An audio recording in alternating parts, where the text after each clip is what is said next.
এখানে সমুদ্রের নীল পানিতে রোদ পড়লে এক অনন্য সৌন্দর্য দেখা যায়। অনেকে ভাবেন এখানে ইচ্ছা মতো মাছ ধরা যায়, কিন্তু আসলে কুয়েতে নেট দিয়ে মাছ ধরা পুরোপুরি নিষিদ্ধ। সরকার এটাকে নিষিদ্ধ করেছে যেন সমুদ্রের জীববৈচিত্র্য নষ্ট না হয়। তবে যারা মাছ ধরতে ভালোবাসেন তাদের জন্য রয়েছে সুখবর। আপনি চাইলে ফিশিং রড ব্যবহার করে মাছ ধরতে পারেন। অনেকে বিকেলে বা ছুটির দিন এখানে এসে মাছ ধরে সময় কাটায়। কুয়েতি আইন অনুযায়ী সমুদ্র এবং উপকূলীয় অঞ্চলে নির্বোধভাবে মাছ ধরলে কমপক্ষে 500 কুয়েতি দিনার থেকে শুরু করে সর্বোচ্চ 5000 কুয়েতি দিনার জরিমানা ধার্য করা হয়েছে।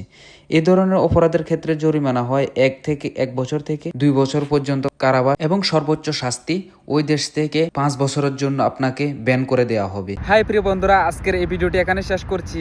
দেখা হচ্ছে নতুন আরেকটি ভিডিওতে। আর আমার চ্যানেলটিতে আমার ভিডিও যদি ভালো লাগে লাইক কমেন্ট শেয়ার আর সাবস্ক্রাইব করতে কিন্তু ভুলবেন না। ভালো থাকবেন। আর আপনারা কি ফিশিং করতে পছন্দ করেন? আর যদি ফিশিং করতে পছন্দ করেন তাহলে আমাকে কমেন্টে জানাবেন।